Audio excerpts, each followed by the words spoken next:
Kali ini saya akan membahas tentang penyebaran hoaks dan ujaran kebencian di media sosial dalam bidang psikologi hukum.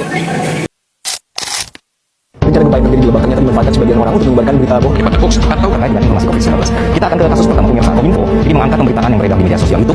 Berita hoaks tentunya dapat merugikan dan menggemparkan masyarakat. Maraknya kasus bullying atau tindak penindasan yang Video terjadi di bullying atau lingkungan pendidikan perundungan yang dilakukan oleh sejumlah remaja SMP putri negeri di Mahmur, Jawa Timur yang diduga menjadi korban perundungan teman sekolahnya sejumlah pihak.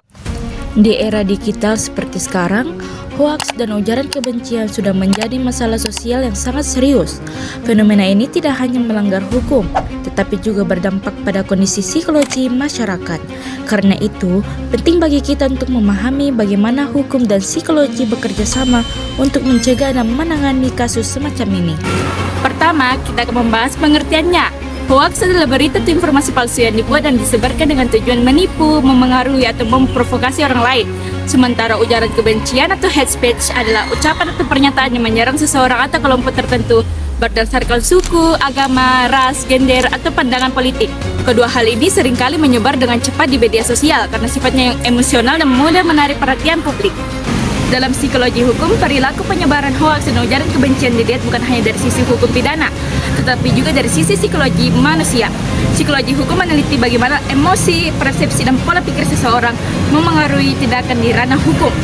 Misalnya, seseorang bisa menyebarkan hoaks karena ingin diakui, merasa benar sendiri, sedang marah, atau hanya ikut-ikutan tanpa berpikir panjang.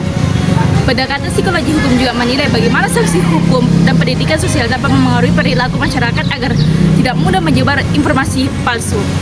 Ada beberapa faktor psikologi yang membuat orang mudah terlibat dalam penyebaran hoaks atau ujaran kebencian. Di antaranya, 1. Emosi negatif seperti marah, benci, atau kecewa terhadap pihak tertentu.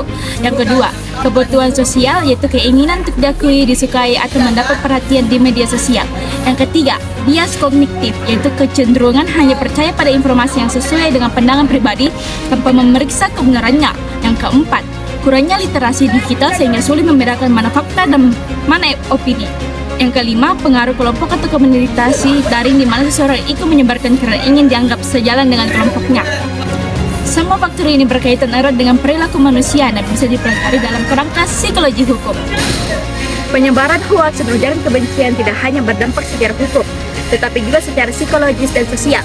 Bagi masyarakat, hal ini dapat menimbulkan perpecahan, polarisasi, bahkan konflik sosial. Bagi korban, ujaran kebencian dampaknya bisa sangat berat. Mereka bisa mengalami trauma, stres, kecemasan, atau kehilangan rasa aman. Sementara bagi pelaku, jika sudah terjerat hukum, bisa muncul rasa bersalah, malu, atau stres sosial. Jadi, masalah ini tidak sederhana asal kirim pesan, tapi bisa memengaruhi banyak aspek kehidupan seseorang.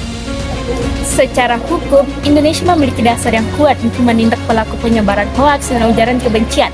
Aturan yang tercantum dalam Undang-Undang Nomor 11 Tahun 2008 tentang Informasi dan Transaksi Elektronik atau IT yang telah diubah dengan Undang-Undang Nomor 19 Tahun 2016. Pasal-pasal dalam undang-undang tersebut menegaskan bahwa setiap orang yang menyebarkan informasi palsu atau menimbulkan kebencian berdasarkan sara dapat dipidana. Namun, dalam psikologi hukum, penegakan hukum tidak berhenti pada hukuman saja, melainkan juga menekankan pemahaman motif pelaku dan upaya edukatif agar pelaku dan masyarakat tidak mengulangi kesalahan yang sama. Dalam penanganan kasus seperti ini, psikologi hukum berperan penting untuk melakukan pemeriksaan psikologi terhadap pelaku, menilai dampak mental terhadap korban, memberikan edukasi hukum berbasis psikologi, dan membentuk proses rehabilitasi sosial agar keseimbangan masyarakat bisa pulih. Jadi, dari pembahasan tadi kita bisa simpulkan bahwa penyebaran hoaks dan ujaran kebencian bukan hanya masalah hukum, tapi juga masalah psikologis. Pendekatan psikologis hukum membantu kita memahami mengapa orang bisa melakukan, apa dampak bagi korban, dan bagaimana sistem hukum bisa bekerja lebih manusiawi dan efektif. Kuncinya adalah kesadaran diri, literasi digital, dan empati sosial. Sebelum membagikan sesuatu di media sosial, pastikan kita sudah berpikir apakah ini benar, apakah ini bermanfaat, dan apakah ini tidak menyakiti orang lain. Terima kasih sudah menonton. Saya juga ingin mengucapkan terima kasih sebesar-besarnya kepada dosen pengampu mata kuliah pengantar ilmu hukum, yaitu Prof. Heri dan Pak Andika yang telah membimbing dan memberikan tugas ini sehingga materi dapat tersusun dengan baik.